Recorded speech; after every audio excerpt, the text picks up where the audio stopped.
Hello friends, मैं हरिनारायण साहू गुरु IAS online class के इस प्लेटफॉर्म पर आप सभी का स्वागत करता हूं। और हम पढ़ रहे हैं मौलिक अधिकारों की यह सीरीज में आपके पास अगला वीडियो लेकर आए। और मौलिक अधिकार जो हैं भारतीय संविधान के भाग 3 में दिए गए हैं, जो वर्तमान में कुल हमारे लिए 6 मौलिक अधिकार दिए गए हैं, जिसमें से आज हम चौथे मौलिक अधिकार की, क्रम तो उसमें नहीं दिया गया ऐसा, लेकिन ये चौथा मौलिक अधिकार धार्मिक स्वतंत्रता के अधिकार के बारे में चर्चा करेंगे कि हमारे देश में और हमारे लिए कितने प्रकार की धर्म से रिलेटेड स्वतंत्रताएं दी हुई हैं। क्योंकि हमारे देश में धर्म को लेकर कई वाद विवाद और होते रहते हैं, तो हमें यह समझना बहुत ही जरूरी है। चलिए हम इसको आसान भाषा में समझते हैं कि हमें लिए क्यों जरूरी है। इसको रिलेटेड एक सुप्रीम कोर्ट में केस भी लगा हुआ है, उसे भी हम देखते हैं कि जो केंद्रीय विद्यालय को रिलेटेड जो केस चल रहा है सुप्रीम कोर्ट में वह क्या है। चलिए, तो यह जो स्वतंत्रता का अधिकार है आर्टिकल नंबर 25 से 28 तक दिया हुआ है। 4 आर्टिकल इसमें हमें देखना है, जिसमें से स्टार्ट करते हैं सबसे पहले आर्टिकल नंबर 25, जिसमें कहा गया है धर्म के अंतःकरण की, धर्म के अंतःकरण की, धर्म को मानने की, धर्म को आचरण करने की, उसके प्रचार प्रसार की स्वतंत्रता है।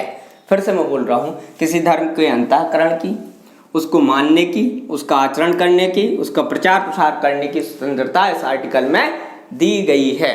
और सुप्रीम कोर्ट ने एक चीज और कहा इसमें कि किसी भी धर्म को मानने के साथ साथ किसी भी धर्म को ना मानने की भी स्वतंत्रता इसमें निहित समझी जाएगी। अर्थात कोई व्यक्ति किसी भी धर्म को मान सकता है, और कोई व्यक्ति चाहे तो जो किसी भी धर्म को नहीं मानता भाई वो उसके लिए स्वतंत्र है। और इसमें एक और चीज नोट जोड़ा गया है, जिसके अंतर्गत सिख, जैन और बौद्ध हिंदू में शामिल किए गए, यह लोग हिंदू ही कहलाएंगे। और कृपाल रखना सिख धर्म का अभिन्न अंग माना गया, जो कटार रखते हैं सिख लोग वह उनके धर्म का अंग है, तो वह भी इसके अंतर्गत उनकी स्वतंत्रता है। फिर उसके बाद हम आगे देखते हैं धार्मिक मामलों के प्रबंधन की स्वतंत्रता। अर्थात आप किसी भी धर्म को मानते हो तो उसको प्रबंधन करने की भी आपको स्वतंत्रता, उसका मैनेजमेंट आप कर सकते हैं। आर्टिकल नंबर 26 है। फिर अगला देखते हैं आर्टिकल नंबर 27, धर्म की अभिवृद्धि के लिए कर ना देने की स्वतंत्रता, टैक्स ना देने की स्वतंत्रता। अर्थात किसी भी धर्म क्षेत्र में कितना भी पैसा आता है, चढ़ावा चढ़ता है, उस पर उनको कोई टैक्स नहीं लगेगा, आर्टिकल नंबर 27 कहता है। फिर अगला आते हैं आर्टिकल नंबर 28, जिसमें कुछ दशाओं में कुछ शिक्षण संस्थाओं में धार्मिक शिक्षा या उपासना में उपस्थित धर्म होने के बारे में कुछ स्वतंत्रताएं दी गई हैं। इसमें हमें 2 पॉइंट पढ़ना है, इसी के अंतर्गत सुप्रीम कोर्ट में केस लगा हुआ है। चलिए देखते हैं इसको।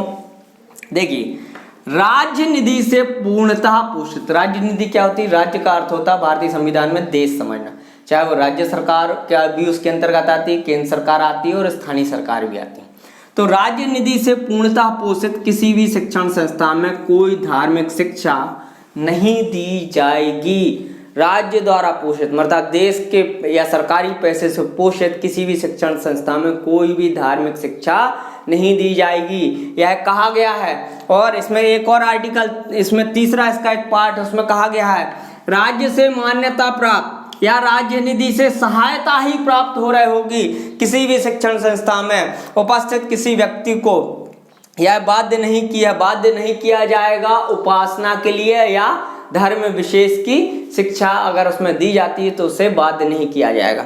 इसको हम एग्जाम्पल से समझेंगे तो बड़ा इंपॉर्टेंट है। इसी कारण एक केंद्रीय विद्यालय सुप्रीम कोर्ट में केंद्रीय विद्यालय में जो प्रार्थना होती है उसको रिलेटेड एक केस लगा हुआ है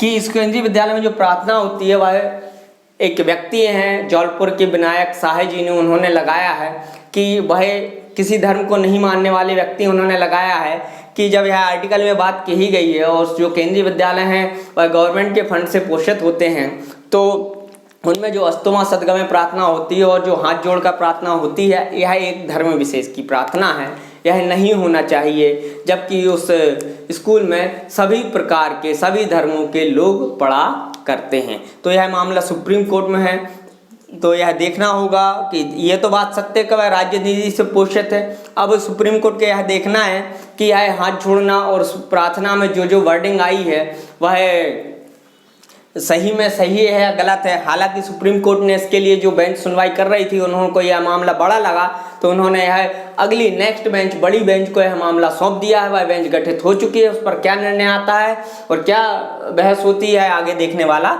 मुद्दा है। और इनका मानना है कि अगर कोई व्यक्ति, लेकिन कई लोगों ने इसे धर्म से रिलेटेड जोड़ दिया, जबकि जिस व्यक्ति ने लगाया है वो किसी धर्म विशेष को नहीं मानता है।